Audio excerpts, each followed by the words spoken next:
So, the pursuit of the perfect video game film has been a source of frustration for many fans of the genre, and it has also been even more detrimental for many film studios who are looking to kickstart a brand new franchise and have to blow millions of dollars to bring these very complicated, very larger than life concepts to life on the big screen. From your Tomb Raider to your Warcraft to your Assassin's Creed to your Angry Birds, nothing seems to really click and grab audiences' attention or please the fans of these respective different properties. So here comes The Rock, one of the most overexposed actors working today, reteaming with his old buddy from San Andreas, that really crappy earthquake movie, not GTA San Andreas, must clarify, in which they talk about giant monsters from the Midway arcade game of Rampage from the 80s. So, how did they do? Well, The Rock plays The Rock, and no, I'm not going to look up the name because who gives a damn, and he basically plays the same character that he always plays. Big, gruff, macho, overly protective of his friends, and ass kicker to people who mess with his friends. It's the same role, and he plays it very, very well because he is The Rock and he's got tons of charisma. And his main source of protection is the source of the protection is the George the Albino ape. And he's a pretty interesting character, I gotta admit. George and The Rock end up communicating using sign language, and they rather have a really good repertoire with each other. Unfortunately, this is all interrupted by the untimely arrival of a space canister that causes George to grow in strength, speed, regeneration, and definitely size. I mean, the poor ape is growing to the size of a freaking tank. By the time a scientist, played by Naomi Harris, shows up to explain that George is suffering through genetic editing, in which his DNA is being rewritten with a bunch of other animal DNA that causes him to have massive aggressive panic attacks and also develop weird abilities while he's at it. And unfortunately, all of this is courtesy of an evil megala corporation that makes Umbrella look like a sanitary society, and they end up inadvertently creating a bunch of other giant monsters, namely a wolf that can fly and an alligator with a bunch of spikes. So, being a level-headed corporation led by Malin Ackerman, they take on the very logical idea of setting up a radio tower in Chicago, attracting the monsters to come to Chicago, and hope the military just blows them all to pieces.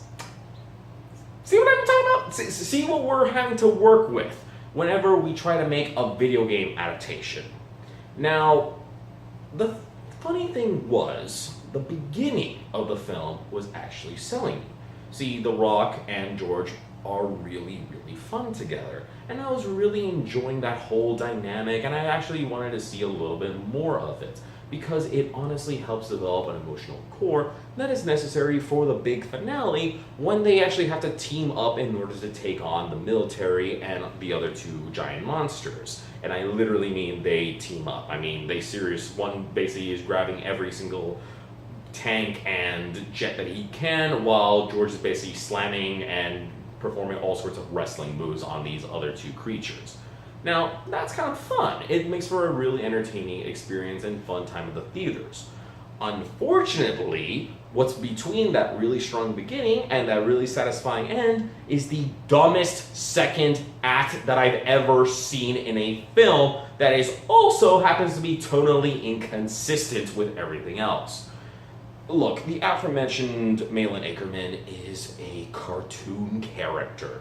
She basically regards murder as a useful tool that's in everybody's arsenal that every corporation just does, and when there are 1,000 other solutions to all of her problems. She uses murder to intimidate other people, to get what she wants, and it's just unnecessary. It's just bizarre that you go for these weird outtakes in order to accomplish her goals, and it gets worse as the film goes on.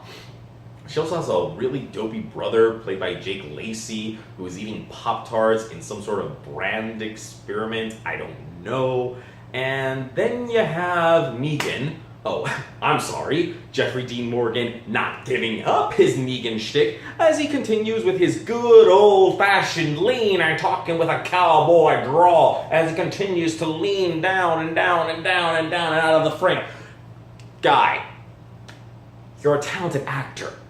You rocked as the comedian in Watchmen. What the hell are you doing, like translating a completely different role into this movie? But then again, he probably wasn't paid as much as The Rock, so he didn't give a damn and just turned in a very lazy performance. Everybody else is pretty substandard, subpar, or just okay in their roles, except The Rock, who clearly gave a damn about his performance. Even if the film does contrive a litany of different ways that really, really stretch the bounds of believability. And don't get me wrong, I know we're dealing with a bunch of giant monsters, but I can accept giant monsters trashing Chicago. I also can't accept, in addition to all this, with no justification, The Rock taking a bullet point blank in the gut, keeling over, and then, not 2 minutes later, bouncing around and jumping around and just saying, oh yeah, I'm totally fine, guys. I mean, it just went right through me. I mean, never mind the whole bleeding angle thing, but I'm totally okay.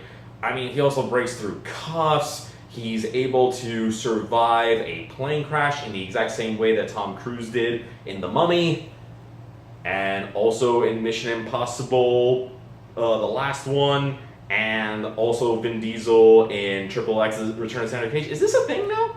Is this a new thing of just basically every action movie now has to have a falling airplane where you have to do some zero gravity bullshit in order to escape a problem?